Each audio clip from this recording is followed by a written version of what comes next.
Coming up, see OSU Etod Culture Shine. Also find out why Pangea Cafe will look a little bit different next week. Plus, we have Civil War baseball highlights, all that and more tonight on the Beaver News.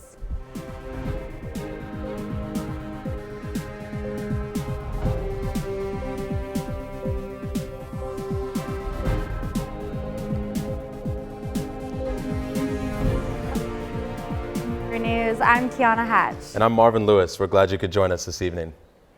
If you were on campus last week, you probably noticed people wearing yellow headbands and chasing each other with toy blasters. Lucas Turner dove into the action. Let's take a look. The spring game of humans versus zombies ended this past Sunday, with both teams giving it their all in the final mission. The campus-wide game of tag involved players gearing up with toy blasters and headbands and defending themselves from a team of zombie players. Humans vs. Zombies is a game of zombie tag. Basically, humans have Nerf blasters that they carry around, and zombies' job is to try and tag you. Humans defend themselves from the zombies with the Nerf blasters, and if they hit a zombie with the darts, they are stunned for 15 minutes. If a zombie tags a human, they become a zombie for the rest of the game. Game moderators led both teams in daily missions during the week-long game. Those missions involved capture the flag or King of the Hill-like objectives for each team to complete.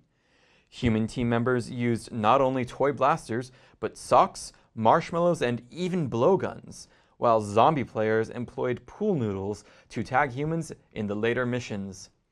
Human players carried these odd alternative tagging methods, often due to inconsistent weapon performance. My dart fell out of my blaster, and a zombie was running straight at me, and I fired at him, but nothing came out because there was no dart in the blaster, and I'm very salty about it. Most zombie players use speed and greater numbers, but a creative few preferred to hide, sneak up on, and ambush human players. The human team gave it their best effort during the final mission, but the zombie team ultimately won, ganging up on the last human player with a vicious group hug. This has been Lucas Turner with Beaver News. Well, the results came out in February and T-Pain won by a landslide. The time has finally come and we're only 2 days away from Dam Jam this year. We've been seeing games in the quad, posters hanging up, pictures on Facebook, and now it's time to see the real deal. Every year, MUPC students start putting together Dam Jam as soon as the school year begins in September. For the first time in the history of Dam Jam, Calvin Nguyen and Sarah Sutton found a way for students to have a say in the musical artist that was chosen. This year we went a little different, Sarah and I did, and we decided to put the 5 names on a poll and then release that to the students, and whoever won the poll, we decided to bring. It was T-Pain. If you want to get involved with Dam Jam for the following years, it's as simple as dropping by the MUPC office in the Student Experience Center or checking out their website. Coming up after the break, we'll see why Pangea is going to look a little different next week. Also see highlights from the Euphoria Talent Show. All that and more when we return.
There's a shelter pet who wants to meet you. Meet one today. Visit theshelterpetproject.org. Adopt. Look at you. You're at the top of your game. At work or at play, you're unstoppable. Nothing can throw you off track. Oh, hey, she's cute. Nice going, man. Things are going great for you. You've earned a night out. Good drinks, good friends. Yeah, we can go ahead and call this a good night. Wait, is that your car? Uh-oh. Not smart. Yeah, I saw that coming. Say goodbye to her. Ouch, that'll hurt your bank account. You're looking at around 10 grand in fines, legal fees, and increased insurance rates. I hope you like eating frozen dinners. Alone. Let's try this again. Smart move. Because buzz driving is drunk driving.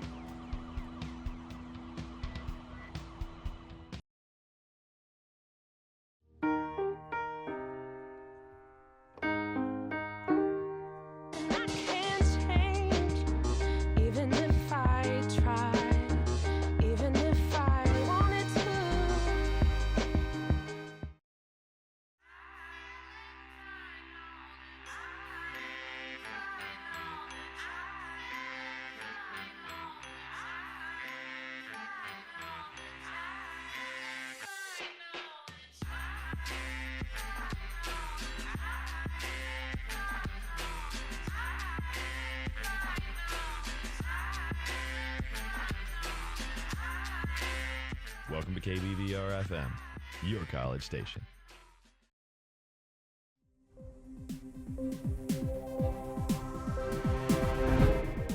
Back to the Beaver News. Oregon State University holds many seminars and lectures for students throughout the year, and there is a lecture series devoted to flourishing and living a mentally healthy life. This is the third year in a row this lecture has been held here on campus. EJ Alba went to the final lecture of this year's series to see what it's all about. On Wednesday, May 11th, came the final installment of the Flourishing at OSU lecture series that took place in Kidder Hall. Associate Professor Mario Alvarez was one of the 4 guest speakers who participated in this year's lecture series, sponsored by Counseling and Psychological Services, or CAPS, and the OSU Mental Health Initiative. Michelle Ribeiro, Interim Assistant Director for Mental Health Promotions at CAPS, gave the lecture series its initial momentum just a few years ago. I created this series 3 years ago because a lot of times we have lectures from people outside of OSU. I wanted to showcase or highlight people at our university that are amazing. In his lecture, Professor Alvarez talks about the importance of hard work and how while college is full of challenges, they pale in comparison to the challenges he faced while in Mexico. And some people say, Mario, do you think the university is hard? And I say, it is hard. But it's much, much harder working in the fields.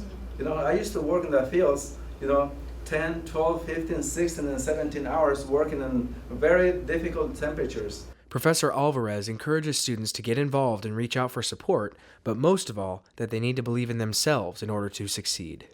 When people has confidence, they can really achieve, those goals. Educating students is one of CAPS's main principles, and the lecture series is just one of the ways that they do that around the campus. I love this series because, again, it just highlights that flourishing is not just about everything going right.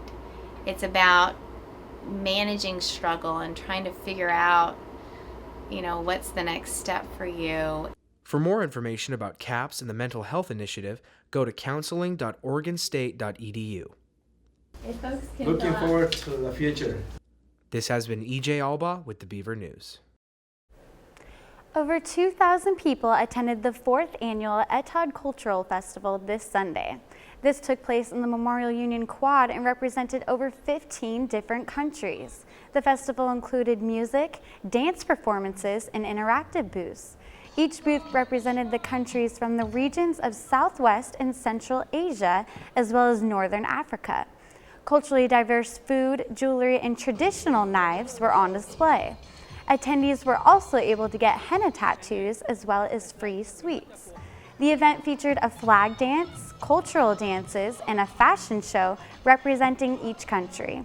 The cultural event captivated audience members from a number of different backgrounds. This past Saturday, senior apparel design majors held the Spring Fashion Show. The theme this year is Euphoria. Designers showcased their line of work after months of preparation. Emily Klodsey won the Pacific Northwest Sport Award for her rock climbing line. Jessica Lautenbach won Best Activewear for her line Ballet vs. Boxing. Josie Gonzalez won Concept and Creation for her line Inspired by Synesthesia. Tessie Blake won the Apparel Award for her line Subtle. And Micaiah Stein won the All in the Details Award for her line Ginza.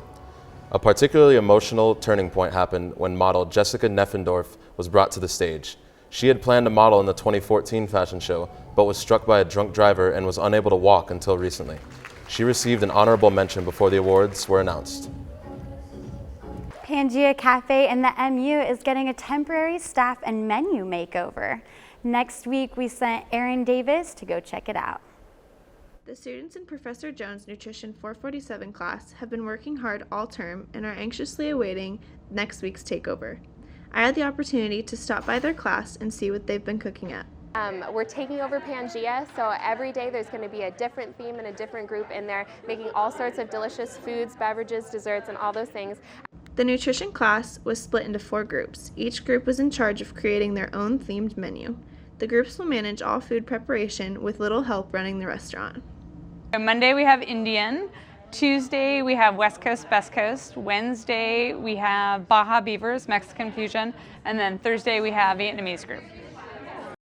On Monday, Taste of India will be taking over, presenting a wide range of unique Indian food.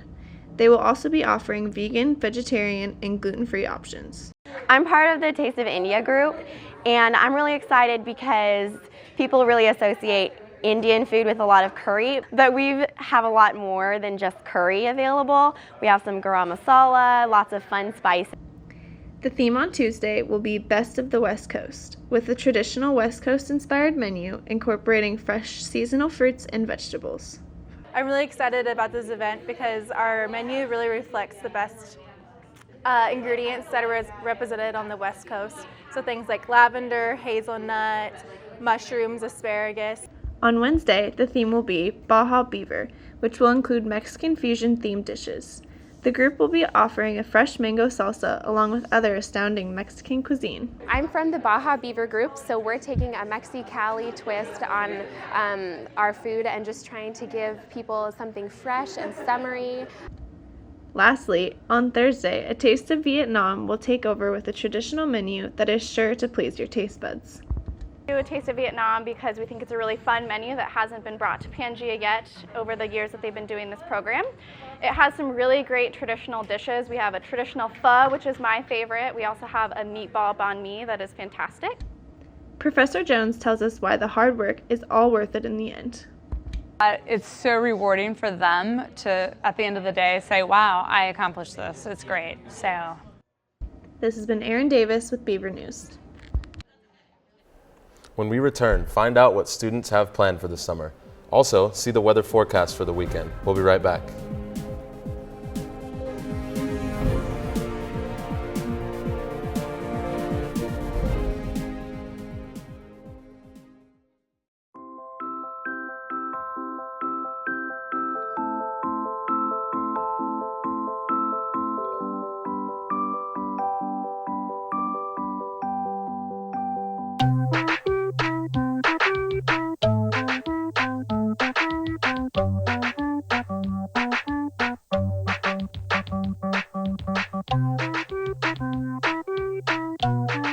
Start a story. Adopt at theshelterpetproject.org.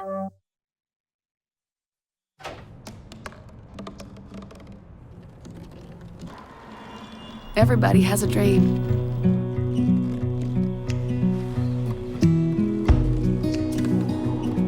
Mine was to see the ocean. And with a little help, I made it.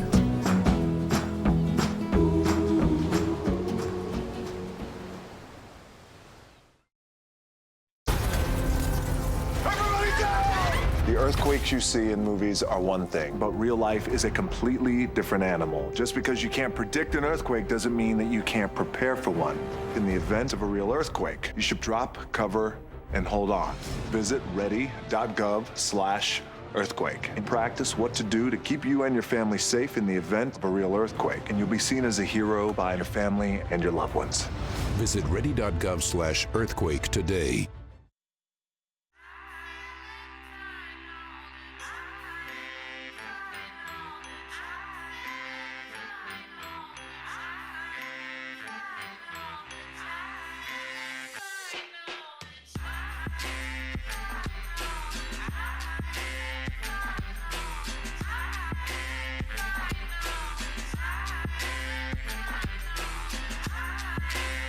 Welcome to KBVR FM, your college station. Hamilton was adopted from a rescue in 2008. He's quite the pug about town. He gets invited to a lot of parties. He knows he's a pretty big deal. How could you not love him?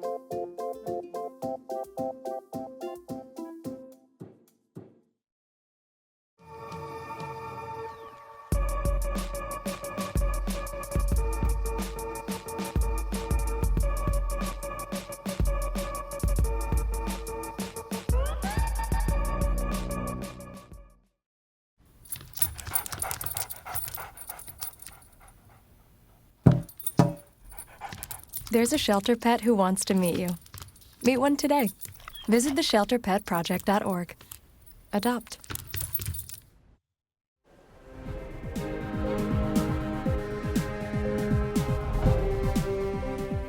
Friday teed off the 3-game series against the Ducks in the baseball civil war at Goss Stadium. OSU was off to a slow start with no hits in the first 3 innings, leaving the Ducks with a 2-0 lead. Stephen Kwan led off the 4th inning with a triple, and KJ Harrison delivered a 1-out run-scoring single. However, this wasn't enough for the Beavs, who were down 7-2 in the top of the 7th after Oregon's Stephen Packard hit a double. Kyle Novak hit a 2-run double late in the game that would cut the Ducks' lead 7-4. Saturday was a better day for OSU as they were able to get a bounce-back win over the Ducks. KJ Harrison led the way for the Beavers with 3 RBIs. Daniel Patzlaff had 2 RBIs for the Ducks. The Beavers came out on top 6-3. In the final game of the series, however, the Beavers came up short, losing 6-3. For the Ducks, Tim Susnara and AJ Balta each had 2 RBIs, with Austin Grebick and Stephen Packard providing the rest of the points. OSU was led again by KJ Harrison, who had 2 RBIs, and Stephen Kwan also had 1.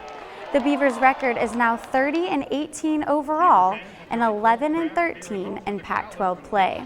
Their next game is tomorrow at 7 p.m. at USC. You can watch that game on the Pac-12 networks. The end of the term is right around the corner, and OSU students are preparing for a long-awaited break from school. But what do students have planned for the summer? EJ Albaugh went to the quad to find out. Got to get the neck. It's a problem area. Raquel, any big plans for the summer? Hopefully an internship. If not, waitressing and just trying to make some money for next year. Yeah, just trying to make it rain next fall. Yeah, pretty much. So, Andrew, got any big summer plans? Well, I'm going to go home. Oh, that's cool. What are you trying to do with your environmental engineering degree? I'm not really sure yet. I just know that's where I want to be. Yeah, just hoping for an internship. Yeah, really anything. Even filing things, I'll take it. Hey, Raquel, she's open, okay? All right, so hire her. Connor, what are you going to do over the summer? This summer I'm heading home to Hood River. I work at a windsurfing shop down there, so going to be on the water a lot. In Hood River? Hood River, yes. Windsurfing in Hood River? Yes. That sounds dope. Jared, what kind of plans do you have for this coming summer? Well, I'm turning 21. Really? When? June 27th. June 27th. So we'll be out of school. Where are you going? Copenhagen. Copenhagen. The Vegas of Europe. Do you windsurf? Yes, sir. Is that how you got into the business? Yeah, pretty much. Parents windsurf, grandparents kind of windsurf, yeah. Do your great-grandparents windsurf? Oh, yeah, they were like the pioneers. No kidding. Wow. Brought over from England. Learn something new every day. Yeah. Thank you. So Jenna, back from the gym, I see you working on your summer bod. You got any fun plans for the summer? I am currently going to work at Pumpkin Ridge Golf Course. Pumpkin Ridge. Oh my goodness. And have you worked there before? Yes, sir. And obviously you enjoyed it enough to want to go back. Absolutely. Cleaning clubs. Cleaning clubs. That's right. Oh, she's the club cleaner. That's right. On the clock for club cleaning. John and Maddie, what are you guys planning on doing this summer? I'm working at a plant nursery, actually. I'm going to be watering plants all day. It's going to be really, really exciting. It's going to be cathartic. Like, it'll be super relaxing. Yes, that's true. Very, very therapeutic. Really going to get in touch with my inner zen side. Your inner plant. Yes, very much. I like to grow my roots. That's deep. And where are you going to work? I'm going to work at a fruit warehouse. A fruit warehouse? Will you be canning fruit? No, I'll be watching the people can fruit. You'll be watching people can fruit? Yeah. So my job is to like be the guy taking notes, you know, like working on the computer, stuff like that. You're definitely dressed for the supervisor position. All right, guys, what do we got for summer plans? Lots of work. Where you work? The Oregon Golf Club. Oregon Golf Club. We had another person who worked at a golf course. Really? How do you like it? It's all right. I've just worked there for 4 years, so. Oh, wow. What do you do? Lifeguard. Lifeguard at the golf course. Never thought I would have heard that. All right. Any fun trips for you, John? No. Just the planting and the water. Sweet. Beaver Nation's gearing up for the summer with a lot of summer jobs and a few camping trips and other fun things to take their mind off of the school year.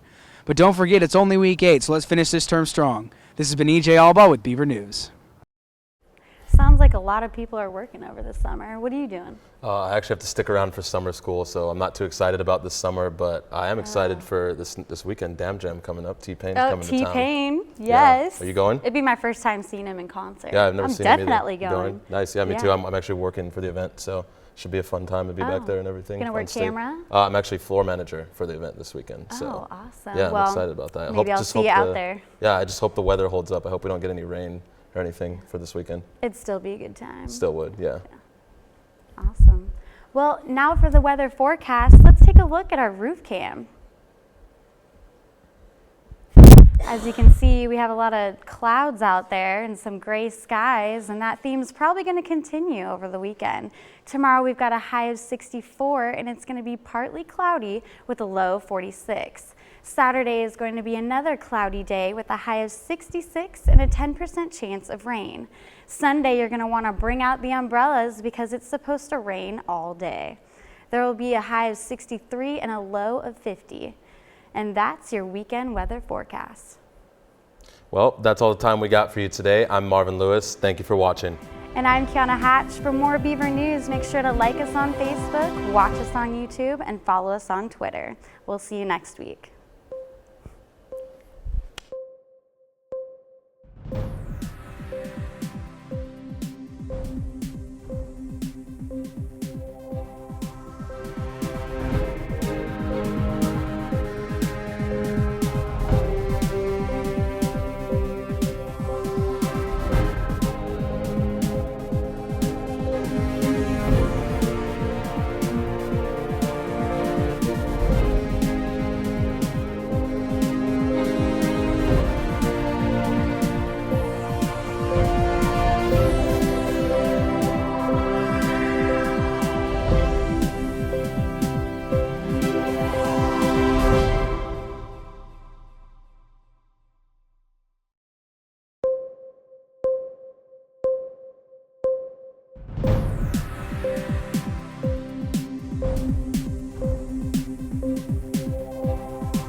There's a shelter pet who wants to meet you. Meet one today. Visit theshelterpetproject.org. Adopt. Look at you. You're at the top of your game. At work or at play, you're unstoppable. Nothing can throw you off track. Oh, hey, she's cute. Nice going, man. Things are going great for you. You've earned a night out. Good drinks, good friends. Yeah, we can go ahead and call this a good night. Wait, is that your car? Uh-oh. Not smart. Yeah, I saw that coming. Say goodbye to her. Ouch, that'll hurt your bank account. You're looking at around 10 grand in fines, legal fees, and increased insurance rates. I hope you like eating frozen dinners. Alone. Let's try this again. Smart move. Because buzz driving is drunk driving.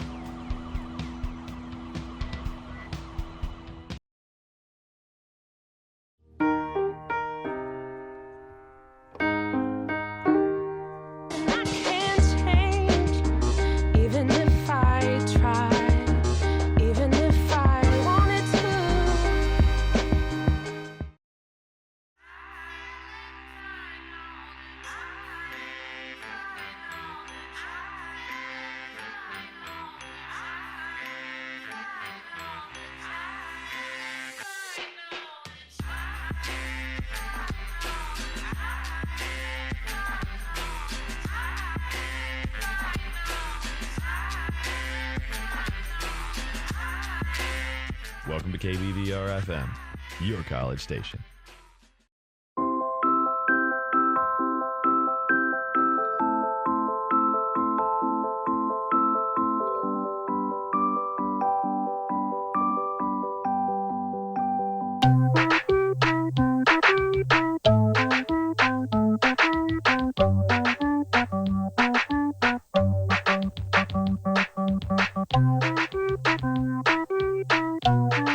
Start a story. Adopt at theshelterpetproject.org.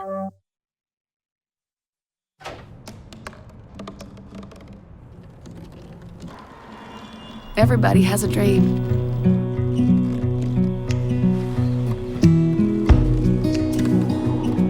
Mine was to see the ocean. And with a little help, I made it.